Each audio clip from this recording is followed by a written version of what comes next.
Selamat datang pemirsa, Pasuruan Info hadir di pekan libur Anda bersama dengan pembawa acara yang akan memberikan berita-berita top 5 minggu ini. Dari geger pembunuhan wanita di Villa Prigen hingga juragan rongsokan asal Nguling jadi korban penembakan di Sidoarjo. Inilah berita-berita yang akan kami sajikan.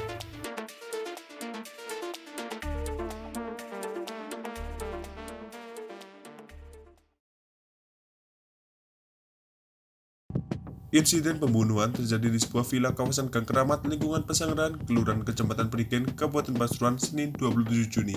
Korban pembunuhan ini adalah wanita yang disebut bernama Desi Rosiana, 26 tahun, warga Dusun Sumber Tumpuk, Desa Gunung Gangsir, Kecamatan Meci, Kabupaten Pasuruan. Dari pantauan di TKP, korban tewas di kamar mandi dalam kamar depan. Di teras kamar, dua mikrofon tergeletak seperti habis digunakan bernyanyi antara korban dan pelaku.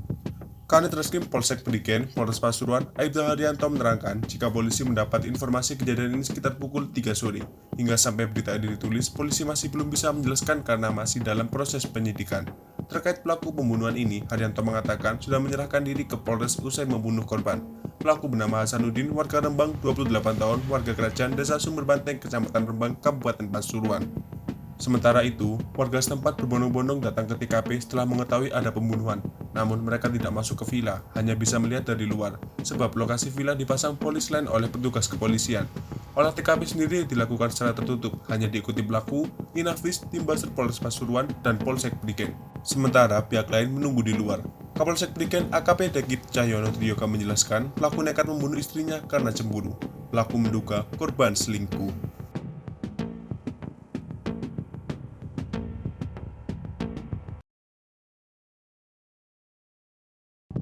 Pengurus cabang Lembaga Falakiyah Nahdlatul Ulama atau LFNU Kabupaten Pasuruan menggelar Ru'yatul Hilal guna menentukan awal Zulhijjah 1443 Hijriah di Lembaga Penerbangan dan Antariksa Nasional atau Lapan Pasuruan, Desa Carat, Kecamatan Ngepol, Rabu 29 Juni.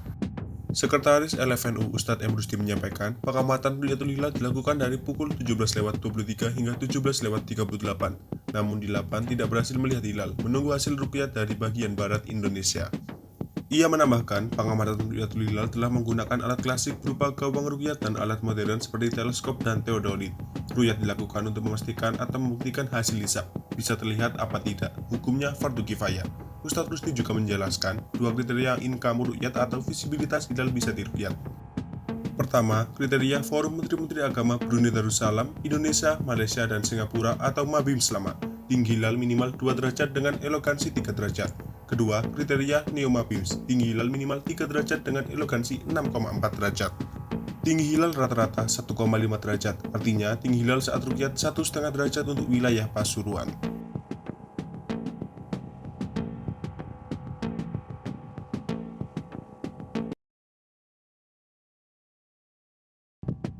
Pemkot Pasuruan menyediakan jaringan internet gratis hingga ke tingkat rukun warga. Warga diharapkan bisa semakin produktif dengan layanan tersebut. Wali Kota Pasuruan, Saiful Yusuf atau Gusipul saat launching Madinah Comment Center dan pencanangan internet rakyat, Rabu 29 Juni mengatakan jika terus berupaya meningkatkan layanan internet untuk masyarakat. Jika sebelumnya internet hanya sebatas di taman dan ruang terbuka hijau atau RTH, kini bisa diperluas hingga RW-RW. Gusipul menjelaskan, jaringan internet saat ini sudah ada di 68 RW dan 235 RW di 34 kelurahan. Pada akhir tahun diharapkan bertambah lagi hingga seluruh RW terdapat jaringan internet.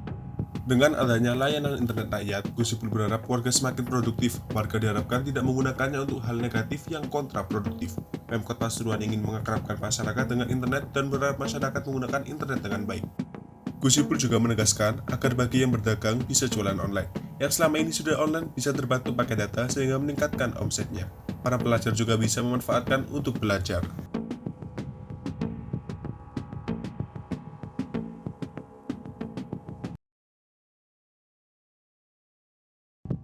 Muhammad Sabar, juragan rongsokan yang menjadi korban penembakan di dekat rumahnya di bawah flyover Desa Tanggulungun, Kecamatan Candi, Sidoarjo, nyawanya tak terselamatkan. 2 hari menjalani perawatan di RSUD Sidoarjo, pria 37 tahun, asal Desa Watestani, Kecamatan Nguling, Pasuruan itu menghembuskan nafas terakhirnya. Sri Yuliati, Humas RSUD Sidoarjo mengatakan bahwa korban meninggal pada Kamis 30 Juni malam.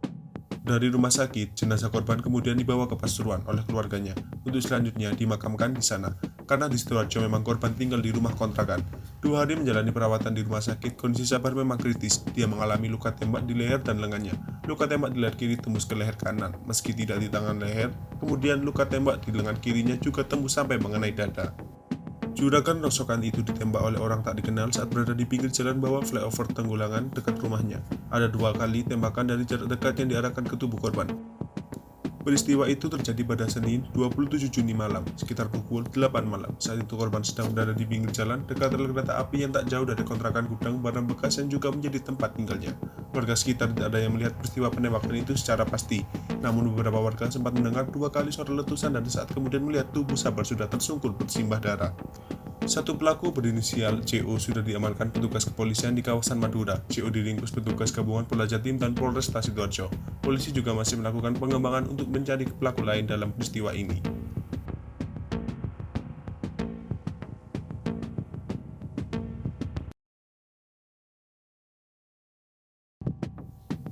Wakil Wali Kota Pasuruan, Adi Wibowo membuka agenda penting pembangunan UMKM di Kota Pasuruan pasca pandemi COVID-19. Acara ini bertajuk UMKM Karnival sudah dipenuhi oleh antusias masyarakat sejak Jumat 1 Juli dan diikuti pegiat UMKM di Kota Pasuruan. UMKM Karnival ini dipusatkan di Gor Untung Suropati dan akan digelar untuk beberapa hari ke depan. Mas Adi, Sapan Akrab Wakil Wali Kota Pasuruan, menyebut UMKM Karnival adalah kegiatan tumbuh dari aspirasi masyarakat. Dikatakannya, masyarakat bersinergi dengan agenda pemerintah Kota Pasuruan. Kegiatan ini menurut Mas Adi adalah yang pertama setelah mengalami pandemi COVID-19. Mas Adi, Sabtu 2 Juli mengatakan jika hari ini menjadi momentum kita untuk tumbuh kembali setelah selama 2 tahun sektor UMKM kita terpukul oleh situasi pandemi COVID-19.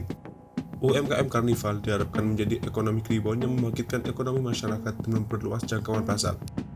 Peserta UMKM Karnival bisa mulai adaptif dengan perkembangan ekonomi digital. Pemkot berharap UMKM mampu melakukan inovasi-inovasi dengan mengikuti perkembangan teknologi pasar.